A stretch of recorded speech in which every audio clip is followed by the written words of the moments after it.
Okay, so this is about Creative Roots Portugal. So rather than like seriously overwhelm you and send you 500,000 pieces of paper, I've tried to condense it into a short presentation. So the vision for Creative Roots Portugal is to create a compassionate community that you can come home to at any time. It's based on permaculture. So it's been designed in relationship with the environment here. Every choice that is made considers the trees, the land, the elements. Biodiversity really matters. And it isn't about taking, but living with all life here. This is a bird's eye view. So this is the official paperwork. And in there, you can see the pieces of land, and we have 3 of the 4 pieces that's in there. So we have the yellow one, the bigger one, and then the one directly next to that. We're hoping to also purchase the one just at the end there. Now the layout as you get closer, so this is as good as my technical skills will allow. So the yellow bit is just framing the perimeter of the land.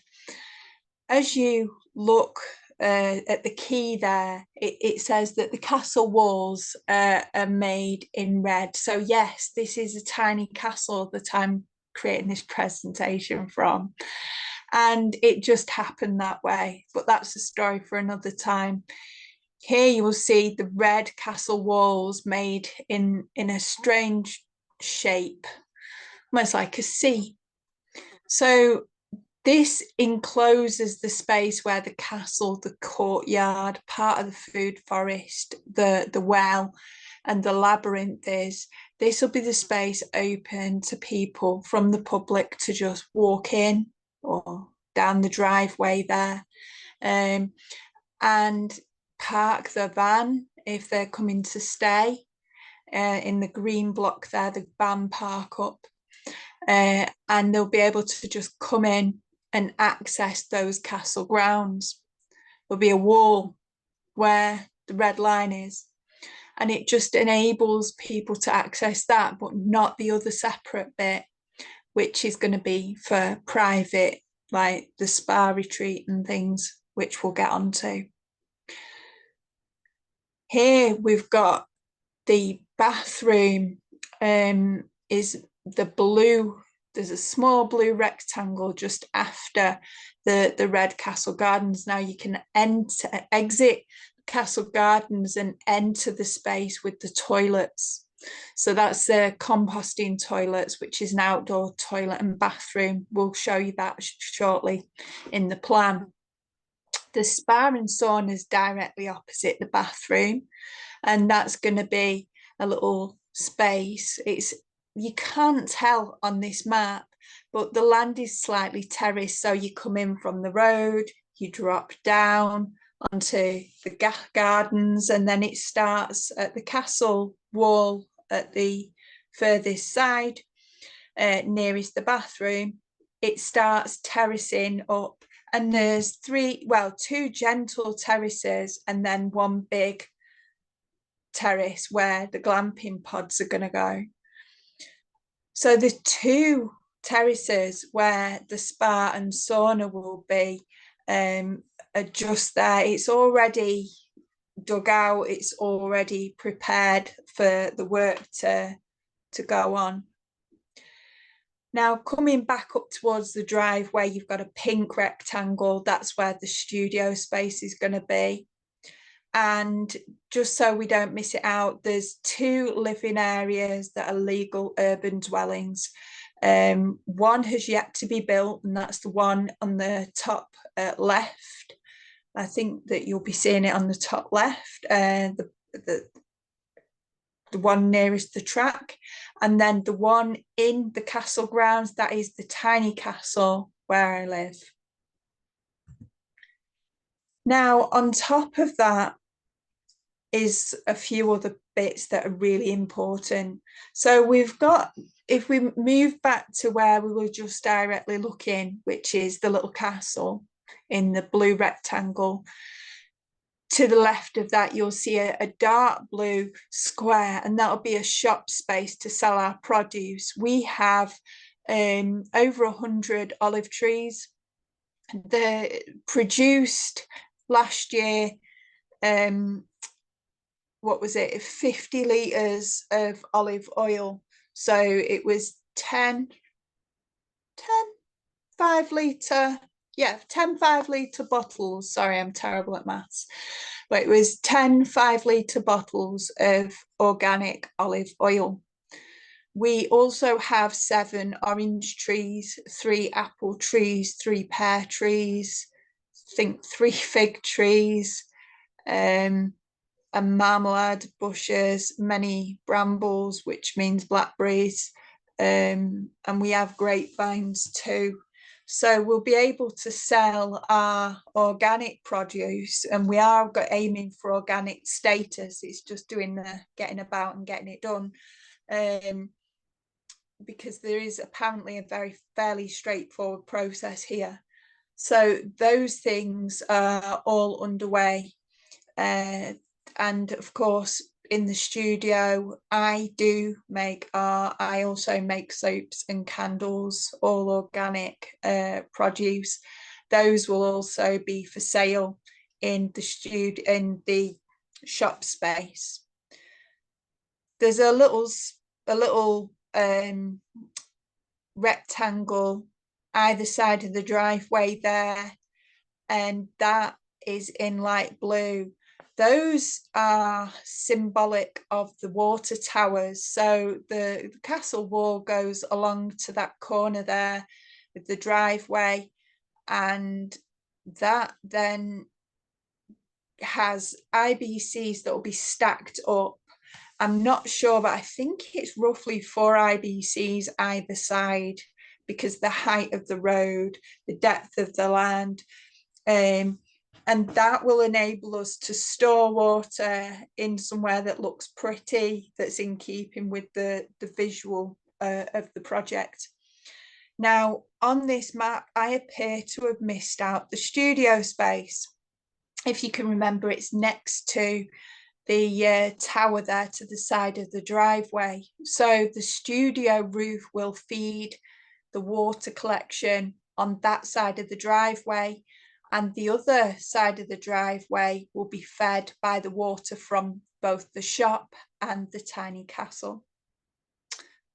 There's a largish courtyard in grey there, and there is a smaller rectangle in it. Let me explain. The way that the layout of the land is, it's quite flat, and then it allows a step down. So that area will be paved. It will enable people to sit and look out over the land, because this is slightly higher than the castle gardens. It also allows people to just chill and buy things from the shop and access the outdoor kitchen. There is an outdoor kitchen space just to the side of the tiny castle, with a 2-burner gas stove and a sink area. So that space will be able to be used by, if you're in your camper van and you haven't got a kitchen, or you have got a kitchen, you want to eat outside, that's the space there, to be able to use it and keep everything nice and tidy in a space. There's also recycle points there to collect all your waste that's not waste. So dropping down there to the next bit, now one's just outside that garden shed space, and that's a rather large well that needs to be repaired. It's a really cool well, and there's some like snakes and frogs and stuff, and the frog song from there is awesome. And just above that, slightly to the right, is the other well. That well's brilliant. It's working. I take water out there all the time. That's the water that it's there all year. there's a solar collection point, power point there, which I've got to wire it up yet. I've bought the system to wire it in. Yes, don't worry, I know what I'm doing. It's a 12-volt system with a 480-watt panel. That is charging an inverter. An inverter will power the pump, which allows us to fill up the tank in the turret on the castle. This then feeds all the taps and things in and outside. There's where the well is, this well and the solar panel underneath the solar panels where the filter system goes, which enables the water to come out to be filtered so it's suitable for showering and going into the house system without clogging any pipes up with green shit. The turret's there to protect the IBC from the sun and enable it to store water without it going green. So that means that we can use a completely chemical-free process. It's awesome. Is there anything else to say about that? There is a small gateway just near the big circle to the right of it's like a pinpoint, and that's where the little pathway in, there's a walkway in from the track, a little gate there, and that just drops in a stone path and drops down and allows you to access the castle from that side. Also, there's a storage area for all the things like the generator and the power tools that you don't really want in the house. They might be moving over to near where the well is when that gets upgraded, but for now everything's spot on where it is. Dropping down again now, we've got a large round circle which is kind of green. I think it's yellow green colour. What you'll find there is in the middle of there, the centre point is an olive tree. And this is a large space where we're going to have the labyrinth. The plan for the labyrinth we'll talk to you shortly about and share that. Now, to the right of that, you'll see that we've got a water storage system behind the outdoor bathroom. So where the roof is going to be and everything, it's going to drain into a 4 to 5 IBC system on the patch of lower land. The land behind the toilet drops down and it's just perfect there for catching and storing all the water we need to store to power the shower, the toilet, and do what we need to do that end. Because so from that point everything's rising up again. Then dropping, like going back to the labyrinth and then dropping down, we've got another well that needs clearing. All that area there needs clearing. And then we've got those 5 purple glamping pods at the bottom there, which is actually the top of the land, the highest point of the land. This bit will be private. We'll be able to have it so that the pods, when you're in there, you don't actually have to see your neighbour's pods from that spot.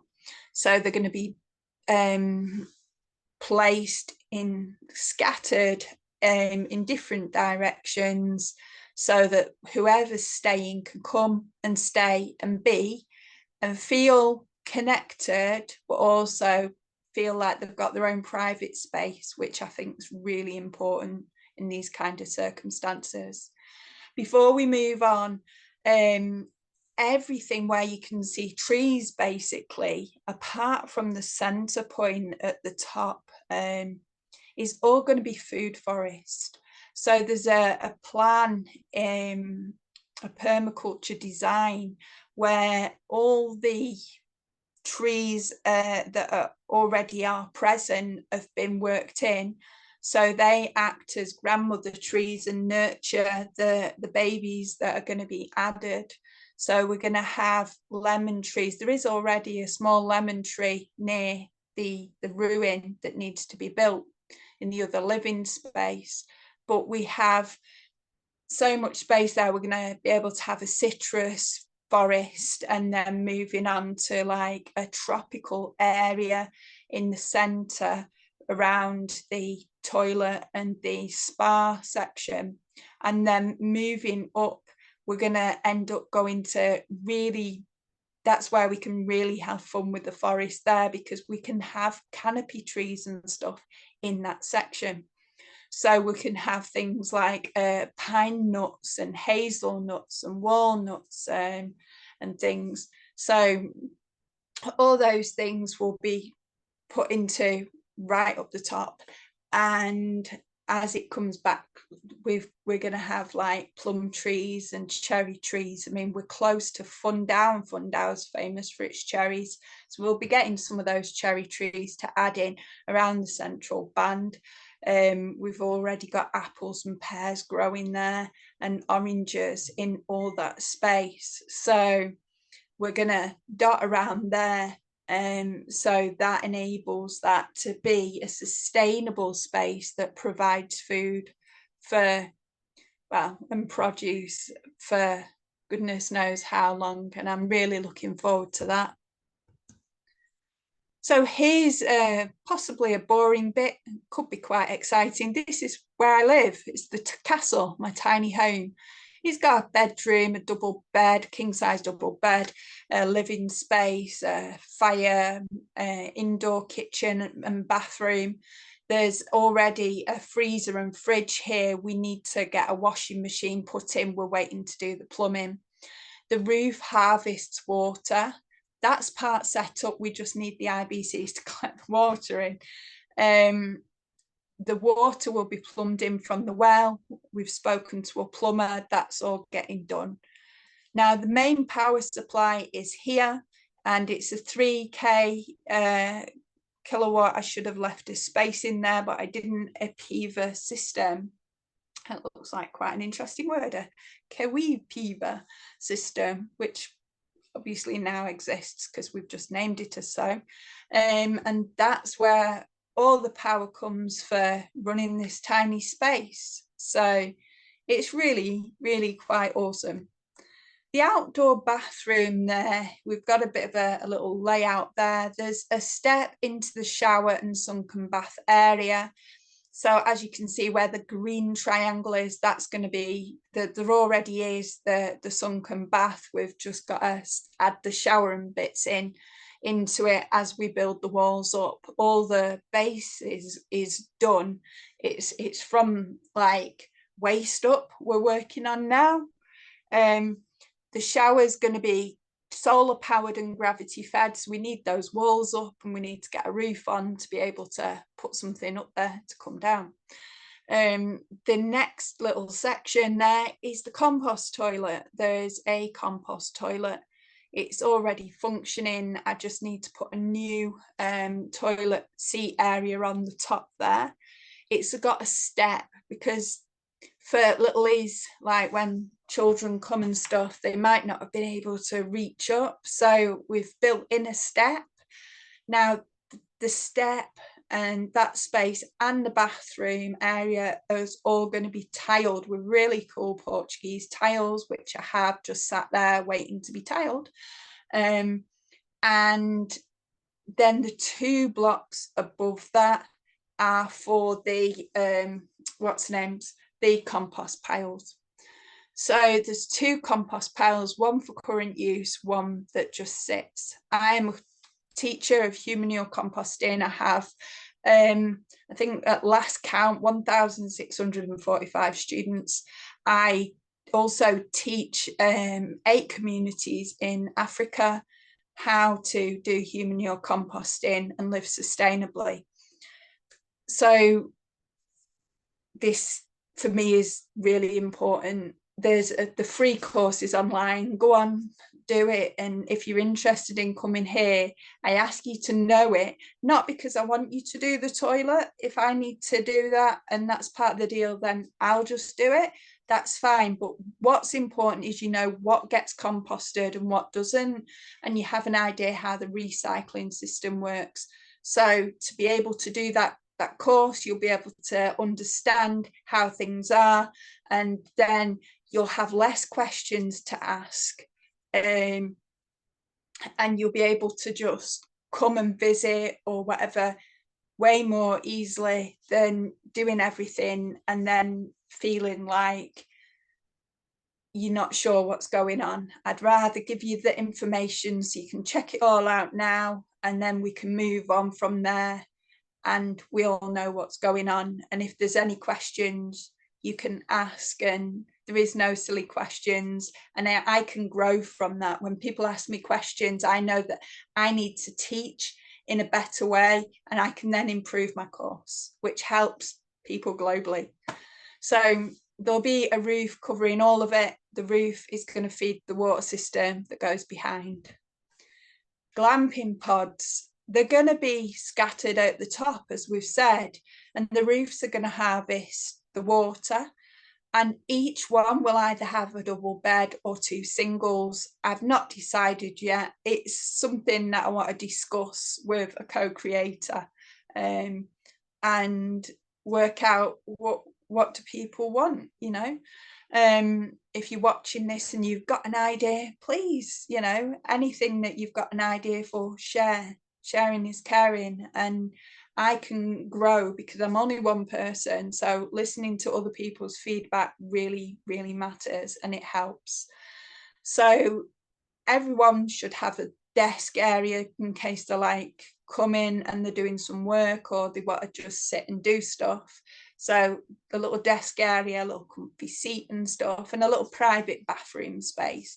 It's nothing big, it's just big enough for the toilet and a little hand washing station and somewhere to clean your teeth without having to leave the pod and go traipsing down the field. So we're all about mindfulness. And before you go, oh no, mindfulness, seriously, I can't be doing with that shit, don't worry. All it is about exploring ways in which we can connect to our senses and return to our natural sensory state of being. So the spa and sauna, and you can sense, yeah, okay, I could maybe do mindfulness now. It's the spa and sauna. Maybe you love mindfulness already, but spas and saunas are awesome places to practice mindfulness, because you don't even need to try, because you're already dropped back into your body. It already resets the parasympathetic nervous system. So as well as the sauna collecting water, the spa section, you're going to be able to get warm in the sauna and then drop down and sit in the spa. The dome over will have a clear roof, so you can sit in, you know, and in a night and watch the night sky and see the stars. There is no light pollution here. It is absolutely fucking amazing. It's like looking up at glitter. It really is. I watch glitter and shooting stars and everything when I stay up late enough, because I'm a bed bug. I like my early nights. So yeah, it's a really cool place to be. And most of the time you hear the frogs and the owls and the cicadas, and yeah, it's just fucking awesome. So spas and saunas, absolutely, for mindfulness, for just general health and well-being. The studio space, so we're dropped back down to near the driveway again now, and it's just showing you this. It's like, what's that? Oh, it's 2 tables with benches and storage. So basically this space is going to allow people to come, and those can get folded up and put away, and we can take out the Reiki bed. I teach energy medicine. I'm a Reiki master. I'm a master of 9 different Reikis. Like, it's my thing. Energy is my thing.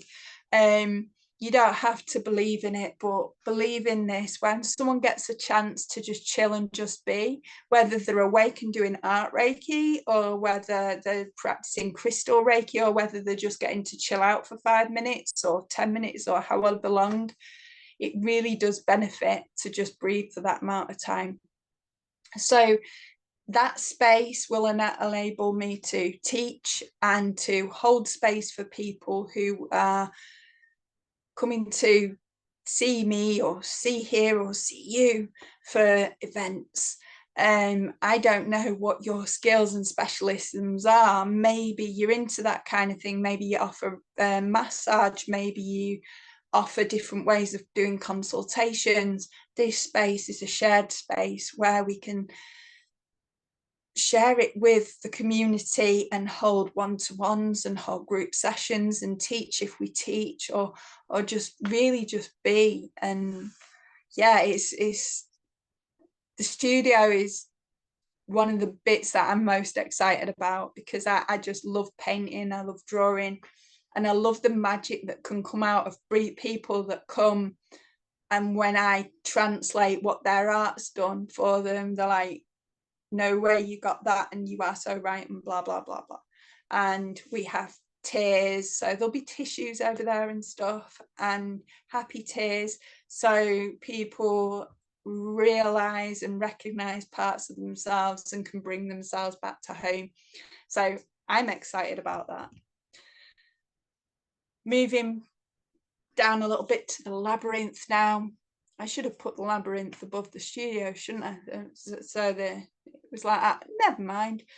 But thinking out loud, here's the labyrinth, and basically the labyrinth is a one-way out, one way in, one way out pathway, and it goes through a herb garden which facilitates a space for a walking meditation. The garden is based on the 4 directions and the elements, you know, earth, air, fire and water, and it takes you on a journey through your senses without even thinking about it. All you got to do is like just keep walking, just follow the pathway, and it really settles the nervous system. These are amazing. They've been around for thousands of years, and they originated in Greece, and I know this is Portugal, but to offer a place that's a labyrinth, that's free for people, that can just come and walk and be, it enables people to just be with themselves and still keep doing, which is a biggie, because a lot of people live on autopilot. They can't calm the fuck down, they can't stay still, they need something to do, and it allows them to, oh, we'll just go there, we'll just do that. And it just allows them to just be and settle down, and then they can find themselves sat on the swing, or I mean, there's a couple of swings here, so you can just sit and swing and just watch the day, or in a hammock, or at a bench, or have something to eat, or a cup of tea. I love tea. I just love drinking tea. I have a lot of tea here. I'm known for it. There's some young Swedish girls, and she's from England, she loves tea, and it's like Alice in Wonderland, we've got to have tea, and which tea can we have today? So I'm a bit known for my tea. I've got about 40 different types in the cupboard. So if you like tea, that would be awesome, and if you don't, that's cool too. We do have coffee here, and water. We use Kangen water, so we used ionized water supplied from Diego in the village, because it's better for us, and it's helped me with my health.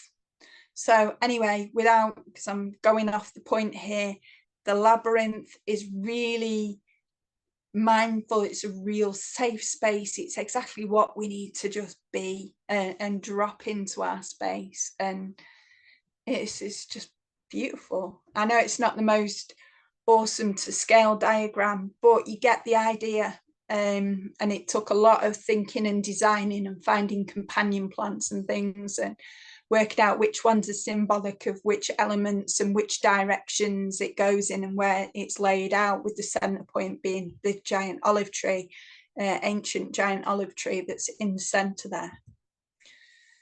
And the last slide, I'm sure you can sit back and just whew.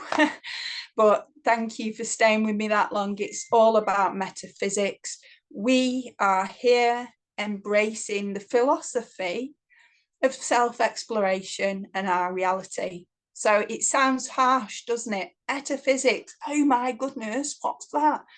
It's basically like, what's the meaning of life? 42, awesome, that's metaphysics. So we're embracing, checking like how we are in relation to whatever else, and whatever our truth is, it's our personal truth, no one can take that away. So it's about our journey and our relationships with ourselves. Nothing's pushed, it's just how it is. So I hope you've really enjoyed this. I'd love to hear from you. Thank you so much. Take care.